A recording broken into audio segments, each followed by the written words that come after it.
student, welcome to my channel, My Audio Classes. We will discuss about the chapter I Have a Dream, summary in Hindi and English. I Have a Dream यह एक भाषण है जो 28 अगस्त 1963 ईस्वी को Washington DC को Lincoln memorial में Martin Luther king के द्वारा किया गया था।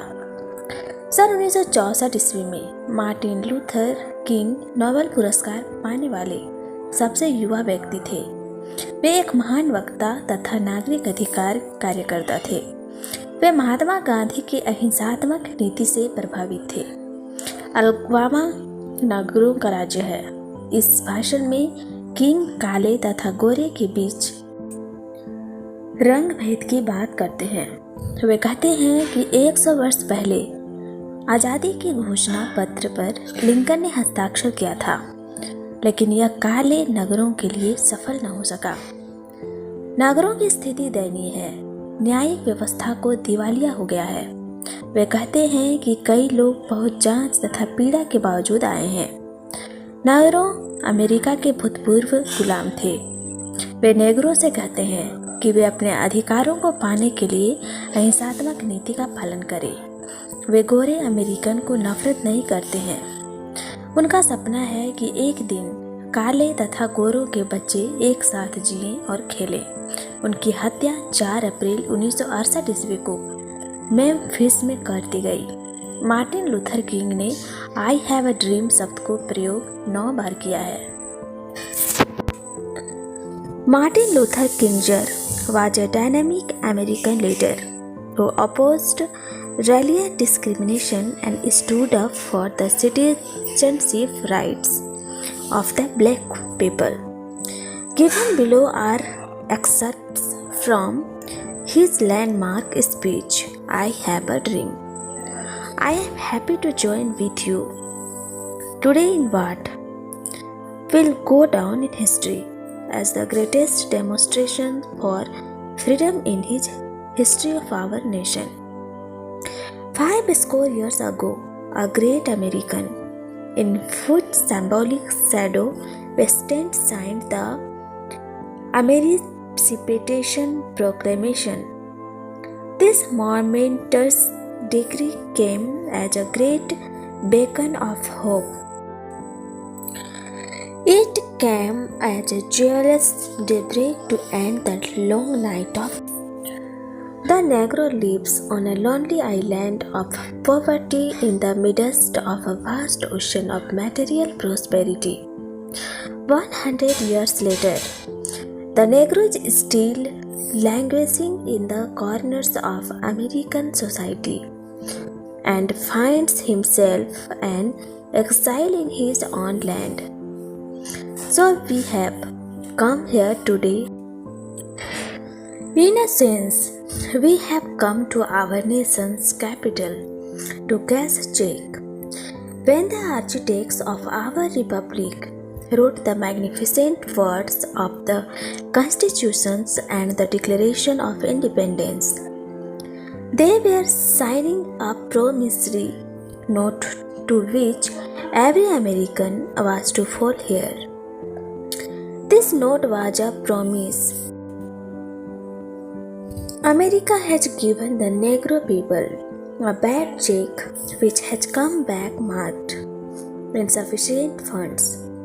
But we refuse to believe that the Bank of Justice is bankrupt. We refuse to believe that there are insufficient funds in the great vaults of opportunity of this nation. So we have come to cash this check. A check that will give us upon demand the riches of freedom and the security of justice. We have also come to this hallowed spot to remind America of the fire's urgency of now. This is no time to engage in the luxury of cooling off or the take the tranquilizing drugs of gradualism. Now is the time to rise from the dark and desolate valley of segregation to the sunlit path of racial justice. Now is the time to open the doors of opportunity to all the God's children. Now is the time to open the doors of opportunity to all of God's children. Now is the time to lift our nation from the quicksands of racial injuries or the solid rock of brotherhood. There will be neither rest nor tranquility in America until the Negro is granted his citizenship rights. The real winds of revolt will continue to shake the foundation of our nation until the bright day of justice emerges. But there is something that I must say to my people who stand on the warm threshold which leads into the palace of justice. In the process of gaining our rightful place, we must not be guilty of wrongful deeds. Let us not seek to satisfy our thirsty of freedom by wrinkling from the cup of bitterness and hatred.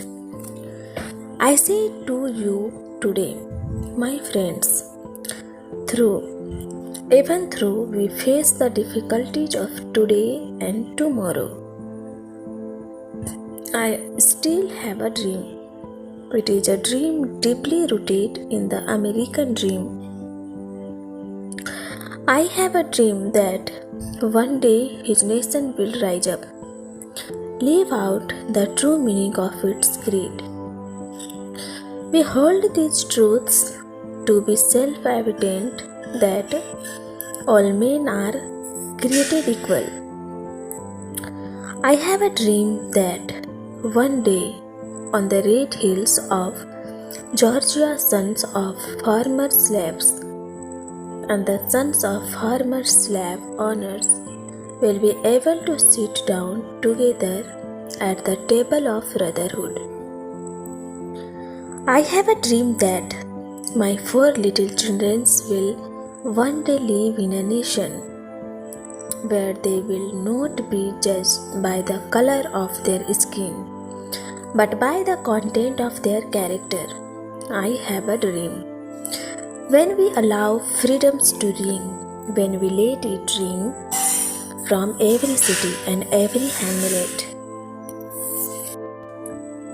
from every state and every city, we will able to speed up that day when all of God's children will be able to join hands and sign in the words of the old Negro spiritual, free at last, great God, we are free at last. Thanks for watching.